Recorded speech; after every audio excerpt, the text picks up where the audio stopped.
ಕವನ ಹಾಗೆ ಒಂದು ಕಾಲದಲ್ಲಿ. ಹಾಗೆ ಒಂದು ಕಾಲದಲ್ಲಿ ಅಲ್ಲ, ಒಂದಾನೊಂದು ಕಾಲದಲ್ಲಿ ಅನ್ನೋಣ. ಆಗ ಭವಸಾಗರಗಳ ದಾಟಲು ಯಾವೊಂದು ವಾಹನಗಳಿರಲಿಲ್ಲ. ರೈಲು, ಹಡಗು, ವಿಮಾನಗಳು ಬರಲಿಲ್ಲ.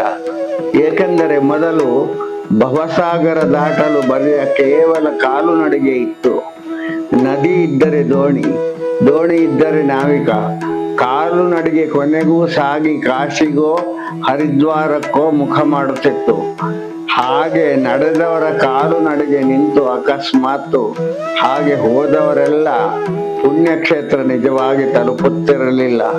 ಹಾಗೆ ನಡೆದವರ ಕಾಲು ನಡಿಗೆ ನಿಂತು ಅಕಸ್ಮಾತ್ತು ಹಾಗೆ ಹೋದವರೆಲ್ಲ ಪುಣ್ಯಕ್ಷೇತ್ರ ನಿಜವಾಗಿ ತಲುಪುತ್ತಿರಲಿಲ್ಲ. ತಲುಪಿದವರು ಹಿಂದೆ ಬರುತ್ತಿರಲಿಲ್ಲ. ಬಂದವರು ಸರಿ ಇರುತ್ತಿರಲಿಲ್ಲ. ಸರಿ ಇಲ್ಲವೆಂದಾದರೆ ಸರಿಯೇ. ಆಮೇಲೆ ದಾಟಲು ಭವಸಾಗರವೇ ಇರುತ್ತಿರಲಿಲ್ಲ. ಸರಿಯಾದ ಉದಾಹರಣೆ ಎಂದರೆ, ಮೊದಲು ಭವಸಾಗರ ದಾಟುವುದು ಅಂದರೆ ಈಗ ರಸ್ತೆ ದಾಟುವಷ್ಟೇ ಕಷ್ಟ. ಆದ್ದರಿಂದಲೇ ಮುಗಿದು ಹೋಗುವುದು ಜೀವನ ರಸ್ತೆ ದಾಟುವುದರಲ್ಲೇ.